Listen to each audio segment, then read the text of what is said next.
eclipses, which we had one recently.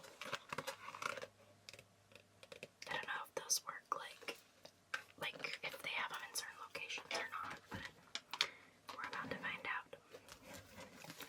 An eclipse is where the light from a star, such as the sun, is temporarily blocked off by another space object. A lunar eclipse is when the moon travels behind the Earth and into the Earth's shadow. Earth is between the moon and sun. Lunar eclipses happen once or twice every year and last only a few hours. In a total lunar eclipse, the moon turns red. There will be total lunar eclipses on, oh wow, this book was made in 2013 or 2015 or 2014, because it says there will be total lunar eclipses on April 15th and October 8th of 2014. It's funny. 10 years ago. A solar eclipse is when the moon comes between the sun and the Earth, casting a shadow a few miles wide onto the Earth's surface. In a total eclipse of the sun, the moon passes directly in front of the sun, completely covering it, so that only its corona can be seen. But see the sun. Oh, see the sun, the section. Okay, so it completely covers it, and then only you can see the corona of the sun. There are 1 or 2 solar eclipses every year, but they are only visible from a narrow strip of the world. That makes sense, okay. So yeah, we had a solar eclipse where I live this past month, I think it was. Maybe 2 months ago. During a total eclipse of the sun, oh yeah, we saw that. There will be a total eclipse on March 20th, 2015. There was a total eclipse. Solar eclipses are possible because the moon is 400 times smaller than the sun, and is also 400 times closer to the Earth. This means that the sun and moon appear to be the same size in the sky.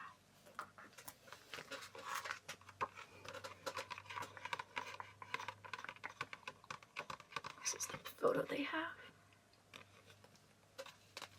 Okay. Moving on to star brightness. Good binoculars show magnitude 9 stars, while a home telescope will show magnitude 10 stars. Star brightness worked out on a scale of magnitude is worked out on a scale of magnitude that was first devised in 150 BC by an ancient Greek astronomer, Hipparchus. Not sure if I'm saying that right. The brightest star that the astronomer could see was Antares, and he described it as magnitude 1.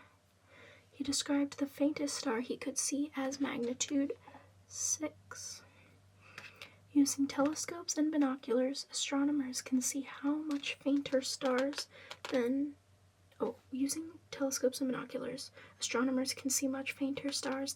Hipparchus could. Brighter stars than Antares have been identified with magnitudes less than 1,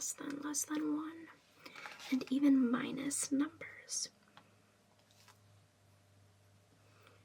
The sun has a magnitude of negative 26.7. The brightest looking star from Earth is Sirius. The dog star, and it has a magnitude of negative 1.4. The magnitude scale only describes how bright a star looks from Earth compared to others. This is its relative magnitude. The farther away the star is, the dimmer it looks. and the smaller its relative magnitude is, regardless of how bright it really is.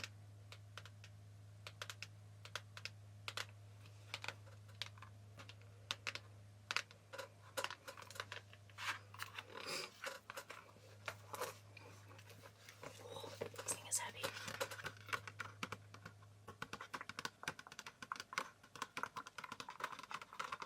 Okay, star brightness.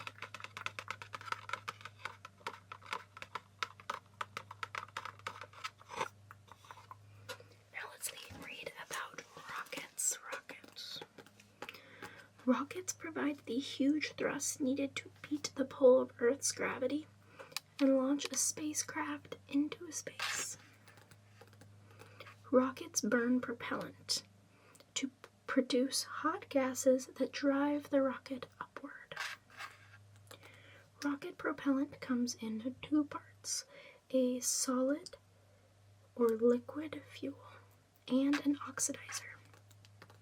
Solid fuel is a rubbery substance that contains hydrogen and is usually used in additional booster rockets. Liquid fuel is usually liquid hydrogen and is typically used on big rockets. There is no oxygen in space, and the oxidizer supplies the oxygen needed to burn fuel. It's usually liquid oxygen. The first rockets were made 1,000 years ago in China.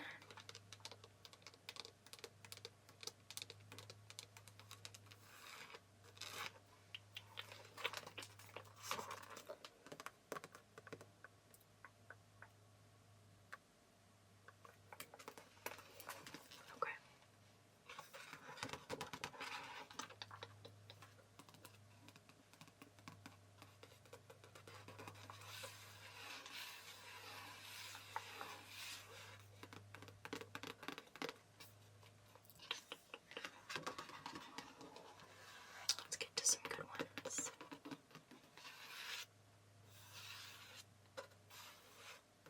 Let's read about the atmosphere. An atmosphere is the gases held around a planet by its gravity. Every planet in the solar system has an atmosphere. Each atmosphere is very different. Earth's atmosphere is the only one humans can breathe. Atmospheres are not fixed but can change rapidly. The oxygen in Earth's atmosphere was formed entirely by microscopic plants. That's interesting. If Earth and the other rocky planets had primordial atmospheres, they were stripped away by the solar wind. A primordial atmosphere is the earliest atmospheres that came from gas and dust surrounding the young sun. Earth's atmosphere was formed first from gases pouring out of volcanoes. That's crazy. Jupiter's atmosphere is partially primordial, but it has been altered by the sun's radiation and the planet's own internal heat and lightning storms. And we have a picture of the Earth right here.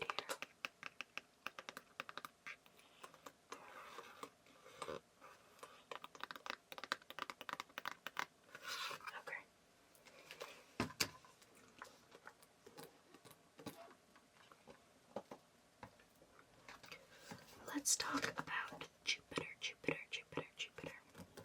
Jupiter is the biggest planet in the solar system. Twice as heavy as all the other planets put together. That's huge. Jupiter has no surface for a spacecraft to land on because it is made mostly from helium gas and hydrogen. The massive pull of Jupiter's gravity squeezes the hydrogen so hard that it is liquid. Towards Jupiter's core, immense pressure turns the hydrogen to solid metal. The ancient Greeks originally named the planet Zeus after the king of their gods. Jupiter was Romans' name for Zeus. Jupiter spins right round in less than 10 hours, which means that the planet's surface is moving at about 30,000 miles per hour. That's fast. Jupiter's speedy spin makes its middle bulge out. It also churns up the planet's metal core until it generates a huge, powerful magnetic field, 10 times stronger than Earth's. Jupiter has a great red spot.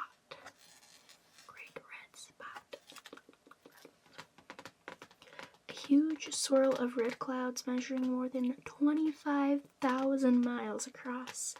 The scientist Robert Hooke first noticed the spot in 1644.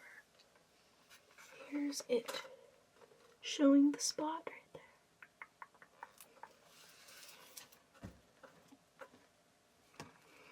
Jupiter's 4 biggest moons were first spotted by Galileo in the 17th century. Good as Alice May spot. Oh, their names are Lo, Europa, Callisto, and Ganymede. I'm so bad at pronunciation, I'm sorry. Jupiter also has 17 smaller moons. That's a lot. Jupiter is so massive that the pressure at its heart makes it glow very faintly with invisible infrared rays. Indeed, it glows as brightly as 4,000,000,100,000,000 light bulbs. But it is not quite big enough for nuclear reactions to start and make it become a star. Wow, that's crazy. Turn the page. Okay. Now for meteors. Meteors are space objects that crash into Earth's atmosphere. They may be asteroids, tiny meteors, or the grains of dust from the tails of dying comets. Meteoroids are the billions of tiny lumpy lumps of rocky material that hurtle around the solar system. Most are no bigger than a pea. Here's a meteor.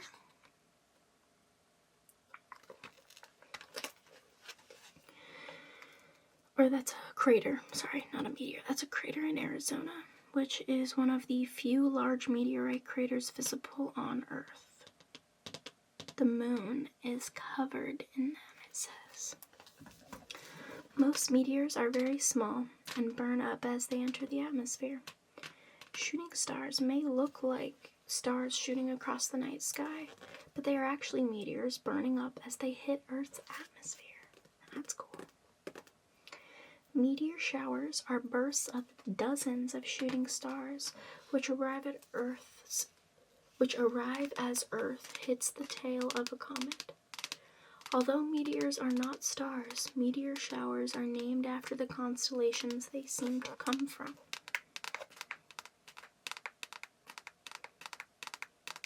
Meteorites are larger meteors that penetrate right through Earth's atmosphere and reach the ground. A large meteorite could hit Earth at any time.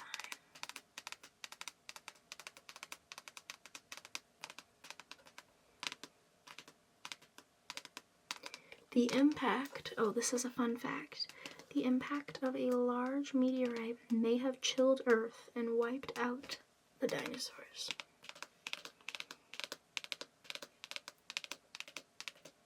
I think that's one of the biggest dinosaur theories, if I'm not mistaken. Okay, moving on to elements. Elements are basic chemicals of the universe.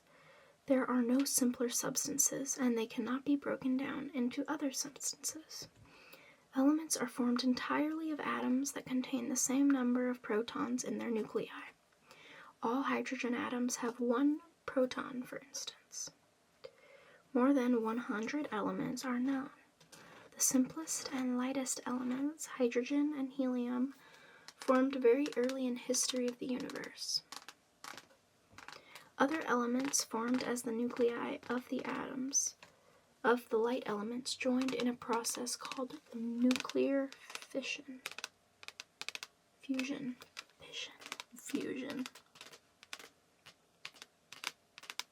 Nuclear fusion of atoms happens deep inside stars because of the pressure of their activity. Lighter elements like oxygen and carbon formed first.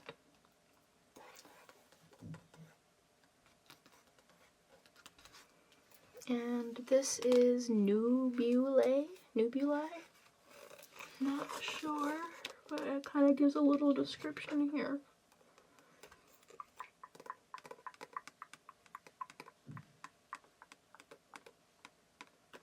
Okay. Moving on. We have Space Shuttle.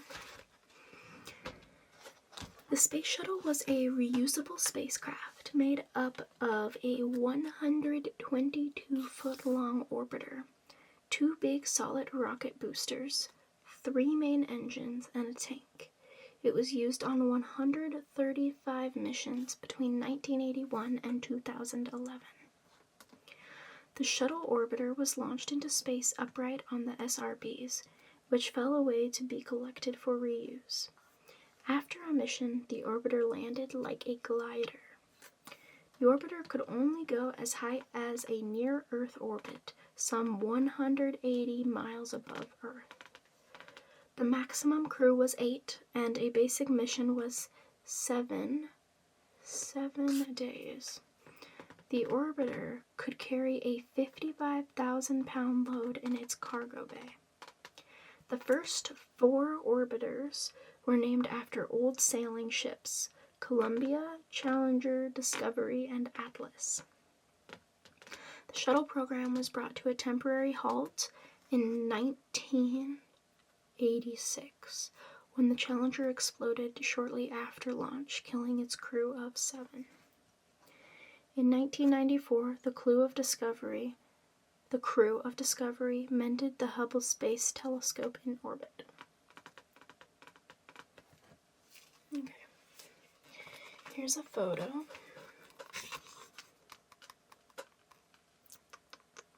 And I'll read to you what it says. The entire center section of the orbiter was a cargo bay. It could be opened in space so satellites could be placed in orbit. That's pretty cool. Okay, moving on to moons. Moons are the natural satellites of planets.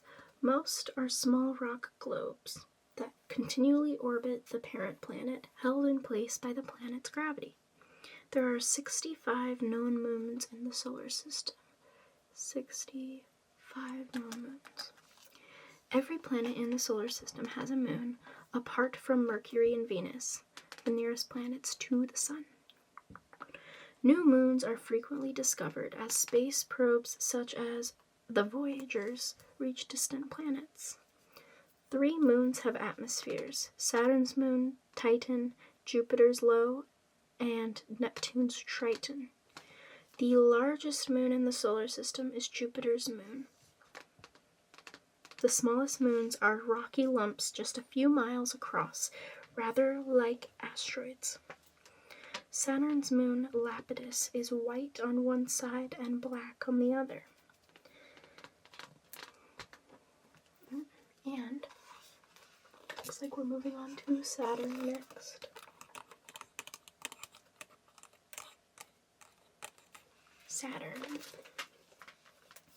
Saturn is the second biggest planet in the solar system, 815 times as big in volume as Earth, and measuring 74,500 miles around its equator. Saturn takes 29.5 years to travel around the Sun, so Saturn's year is 29.46 Earth years. Winds 10 times stronger than a hurricane on Earth swirl around Saturn's equator, reaching up to 700 miles per hour. They never let up, even for a moment. Saturn is named after Saturnus, the ancient Roman god of speed, time, and harvest.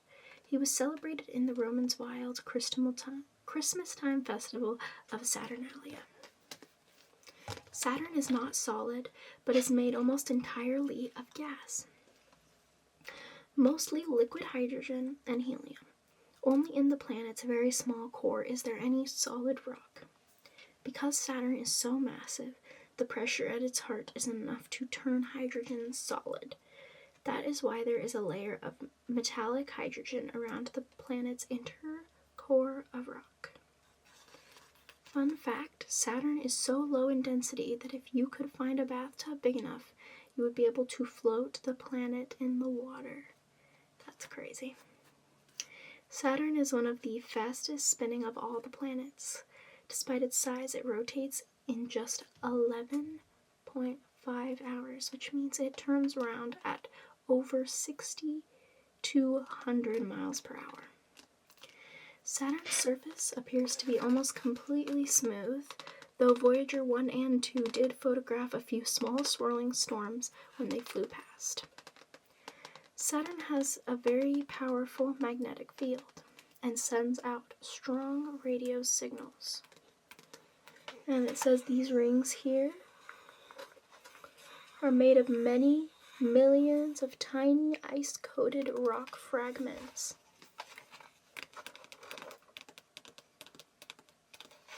That's fascinating. Okay, well, we will leave off there. If you guys enjoy this type of video, make sure to comment below.